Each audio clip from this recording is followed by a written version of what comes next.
Hey everyone, it's Simone Watson, and I'm here to do my TBR for the Contemporaryathon, which is a readathon that starts Monday, February 11th and ends Sunday, February 17th, and it is hosted by Chelsea from Chelsea Darling Reads, Natasha from My Reading is Odd, Julie from Pages and Pens, and Melanie from Mel to the Any, I believe. Um, so I'm super excited for this readathon because I was originally planning to only read Black authors in the month of February, and then I found out about Blackathon, and then Blackathon got extended for the whole month, and now I'm doing things that are like reading things that are like overlapping.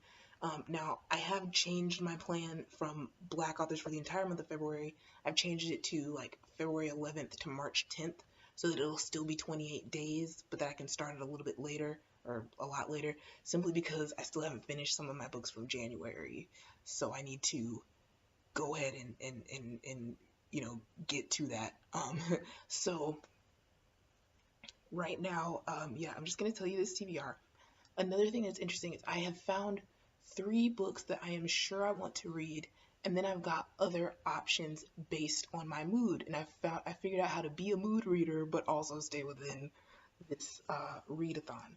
And so basically, if you've seen my videos about classifying your manuscript, it says your manuscript because it's targeted toward writers. But basically, in my mind, there are 4 subgenres of YA contemporary. Adult contemporary is different because it is already divided up into different types. But YA contemporary, I've made up 4 subgenres, sorry, in my head, and they are grits, eggs, pancakes, and bacon. You might laugh, but I have an explanation. Pancakes are fluffy and light. They're happy books, books about like maybe summer romance, things like that. Not saying that they don't deal with dark issues, it's just that they really kind of stay on the light side of things. So those are pancakes. Eggs are books that are more serious in tone. They're not super, super light. They're just real, like they're just serious and real. They're not super, super dark either. But they do sometimes deal with those darker topics. Maybe they're quite dark, but they're kind of in the, yeah, they may be pretty dark, but they're not like gritty. They're not as gritty, right? So they're eggs. Grits are, what you may have guessed, gritty novels. Novels that really, really take a hard, unflinching look at something dark and unpleasant. And this can be done masterfully, but it's just kind of its own subgenre. And then bacon. Bacon books are books that rely a lot on humor, but do have serious themes and like undertones in them. And so I've realized that I have like 13 yeah, I have like 13 books here. Most of them are 13 contemporary books, most of them are YA. And so I've picked 3 that I know I want to read, and then some of the others I've divided into categories. Now I will say that I generally do not put YA thrillers, mysteries, or suspense in any of those 4 categories. I generally count those as their own thing because the way that a dark topic is dealt with in a thriller and the way it's dealt with in a grits novel is usually quite different, just because the suspension of disbelief is different in a thriller. And I could go into that more if you want me to, but it's just kind of like, by which I mean like the logic of the characters' actions is a little bit different. And so gritty novels, I think, are really, really real in their grittiness. They're showing you something that's ugly, and then the book doesn't have to make it ugly because it is ugly. Does that make sense? Like sometimes books are about like eating disorders. Eating disorders are ugly, so all they have to do is be realistic about it. Does that make sense? As opposed to taking like a thriller or something where you had to kind of stretch the rules of what's believable. Okay, so again, I'll talk about that more later if y'all want me to, but this is basically that I've divided them up in case, like, after I get done reading something, if I'm like, do I feel like reading something dark? Do I feel like reading something light? Something in the middle. I've got options. Okay, so the first book that I know for sure I want to read, like I said, there are 3. The first book I know for sure I want to read is The Hate U Give by Angie Thomas. This came out in 2017, February, so almost 2 years ago, possibly 2 whole years ago. And I've wanted to read it since before it came out. Somehow I still haven't read it. but now I own it. I forgot to mention the challenges for Contemporaryathon. I'm sorry. But this fits the challenges of the most recent contemporary that you've purchased or acquired, the a book you were planning to read in 2018, and a dark or like taboo contemporary. Yeah, I believe it fits those three. So I'm really excited to pick this one up. It is taboo to an extent because it deals with police brutality. It's about a girl who sees her best friend get shot and killed by the police, and this is something that is really an issue in the African American community. Really, I mean, it's our whole nation that needs to change, but as an African American, it's like I see this so much, and this is not new. Okay, black men being killed by the police, or sometimes from not the police but from people who view themselves as like the law, this is not new. No, for generations back this has been happening. And the fact that like my father and my father's father had to be taught, how to act a certain way and like walk a certain way and not look at like white people a certain way. It's an uncomfortable thing to talk about, but I'm just saying this is real. Like the fact that my ancestors have had to be taught how not to get murdered. It's messed up. We shouldn't have to teach our kids how not to get murdered. And the fact is, sometimes even when you do the right things,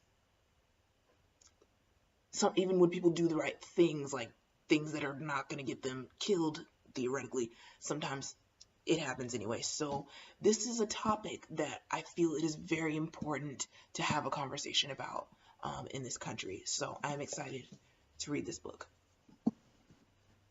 Next, I have The Poet X by Elizabeth Acevedo, and this is about a girl who starts doing slam poetry, and I think she kind of like finds herself. And so this is the author is this awesome slam poet. This is another book I meant to read in 2018 and I didn't. But yeah, the author is a slam poet, and I've seen her poetry and it's amazing. So I'm very, very excited for this. This counts for the challenge of a contemporary told in a non-traditional format. It also has a picture on the spine, which is a challenge. See this this character's hair goes over on the spine of the book, and there's a challenge of a book with blurple on the cover. I think this is blurple, kinda. It's this little spot on the girl's forehead. It's really hard to see from where you are, but if not, there's definitely some purple. So I think I'm just gonna count it for that challenge, and yeah, that's gonna be that. And lastly, of those three, I have this beauty right here, Pride by Evie Savoy. This is beautiful. Whoever designed this cover, hats off. Okay, this is beautiful. This also has a picture on the spine, and this deals with gentrification. It is about a girl who well, it's a Pride and Prejudice retelling. It's about this girl who lives in this neighborhood, and then this new family moves in, and she doesn't want anything to do with them. But then she maybe, talks to one of the guys, teenage guys that's like in the family, and maybe some sparks are gonna fly. I don't know. So I almost forgot, both this and this count for Blackathon challenges as well. This one is the group book for Blackathon, The Poet X, and Pride is a romance between a black character and a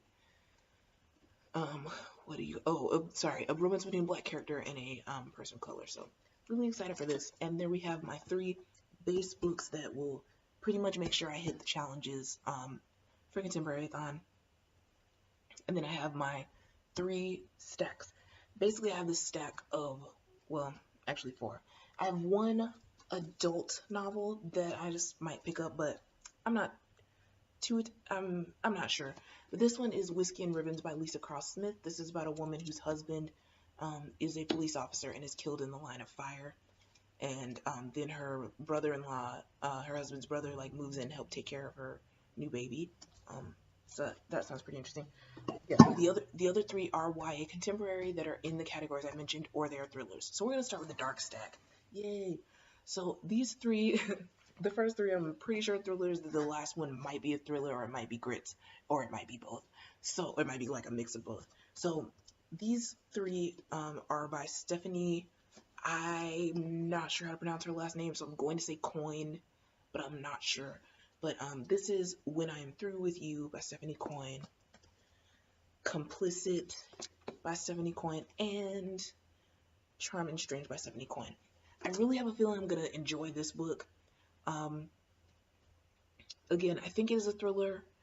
All of these might touch on some grits elements, I'm not sure. But this one is about a guy with, I think it's like implying that he either has two personalities or he has like two sides of his personality. Like he acts totally different in one.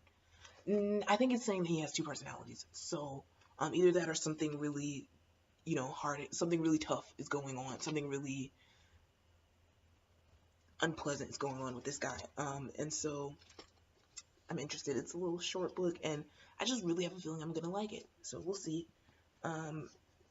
This one is about a guy whose sister went to juvie, I believe, for setting a fire like a few years ago, and now she's back in town. But I think she's saying that like it was partly his fault, so he was complicit, and or maybe he was, or somebody else was complicit. I don't know. But I'm really interested in this too. I like this cover, and I'm just like super. I don't know. I'm super excited for that one. And lastly, we have When I Am Through With You. This is about a guy who's in jail for murder. I don't mean to say it that casually. He's in jail for murder, and he's telling you, I guess, what led up to that. I think people on Goodreads said that it's kind of like a survival story, like Lord of the Flies kind of thing, where people are like out in the woods and they're trying to survive, and then things really go really south, to put it nicely. So I am just really curious. So because these are all thrillers. Thrillers are generally hit or miss for me, but I am optimistic. So they might be big misses, but they might be big hits. And the last one might be a thriller, or it might be grits. And so I did kind of group thrillers and grits together in this particular instance. This one is Monday's Not Coming by Tiffany D. Jackson. Tiffany D. Jackson's first book, allegedly, is one that I read and reviewed back in like September, I think, of 2017, or August or September. Um, yeah, that book was so good, but I wasn't expecting it to be a thriller. I was just expecting it to be some grits. And she wrote it in a way where it fully occupied both spaces and accomplished the purposes of both types of book. And it was brilliant. It was so good, and I was so scared. But now that I'm expecting a thriller, I'm like, I may enjoy this even more. I mean, I don't know for sure if this is gonna be a thriller, but I may enjoy this even more. This is about a girl whose best friend goes missing, and no one notices. Well, no one seems to notice or like care except for the girl, the main character. Okay. So next I have my eggs. I have two egg books here, just books that are like, you know, not too dark but serious. At least from what I can tell. So this one is This Is What It Feels Like by Rebecca Barrow. This is about some bandmates. I love this cover as well. This is about some friends who were in a band together, and the band has broken up, and now there's like this band competition, and I think they're like getting back together to go compete, and it just sounds like really cool and really exciting. Rebecca Barrow's first book was called You Don't Know Me, But I Know You, I think. And I haven't read that one yet, but I really would like to. So I think that was 2017. This is a 2018 book. In my second egg book, I'm not fully sure. This might be kind of gritty, but I've read a pretty good amount of it, and I think it was dark but not gritty. I don't know. It's maybe straddling the line. But anyway, this is The Beauty That Remains by Ashley Woodfolk.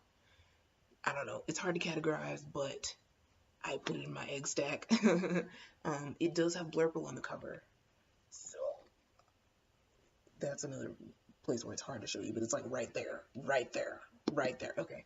I also really like this cover. And this is just about like grief. Like I think it's three different people dealing with grief, and I think there's music. Like music is the thing that I don't want to say connects them. Yeah, kind of like connects them, but maybe not in a way of like they know each other, but like they all have some music in common. I'm not sure. Like I said, I've started this book, but I never finished it, so we will see. And then we have my stack of pancakes. They may be pancakes, they may be bacon. I put them together for this purpose. And I'm not sure. So this one is a book called Not Now, Not Ever by Lily Anderson. I believe this is about a girl who doesn't want to do what everyone else wants her to do for the summer, so she sneaks away to a summer camp. I forgot what kind of summer camp. But then she finds out her cousin is there as well. Um, so I think it's a Shakespeare retelling. Yeah, yeah, it's a yeah. So she's going to an academic decathlon to get a scholarship to a college. It's Is it a summer camp? I don't know exactly, but she's doing something that it's summerish and it's possibly bacon-y. It just looks funny, and I've read like the first page or something of it, and it was funny. So I'm sorry I didn't summarize it better, but there we go. And this is Let's Talk About Love by Clara Khan. This is I think it's a romance, and the main character is asexual. I would have thought that this was an egg, initially, but on the back there's a little excerpt, and I read it, and it was really funny, and so I'm like, I'm gonna call this bacon, okay? This is some bacon. And lastly, I have this book, The Field Guide to the North American Teenager by Ben Philippe. This is about a black French-Canadian teenage guy who moves to Austin, Texas, and starts to kind of, what would you call it? Like catalog things about the people around him because he thinks he knows like the different species, but it's sort of like stereotypes. He thinks he knows who everyone is, but then I think he starts to get to know people and realize maybe they're not what he thought. And so I'm just expecting this to be funny because on the back there's a little excerpt. I haven't read the excerpt, but this is like from his actual notebook, I think. So yeah, I'm just very, very excited. This is a new book. They just got it in at my library and hadn't processed it until today. And they were like, oh, we were about to process. And they're like, oh, we'll just do it now while you're here so you can check it out. And I was like, yeah. So, yeah, that is my huge stack of books. Oh, I also have one ebook that I might read, which is Swing by Kwame Alexander and Mary Rand Hess. This is just if I feel like picking up an ebook. And I have an audiobook in case I go for a walk or something, and that's Crossover by Kwame Alexander. I think that's a middle grade contemporary, so it's pretty quick, and I should be able to finish that really fast. So thank you so much for watching. I know that was a ton of books, but we got through it in we got through it in good time, kind of.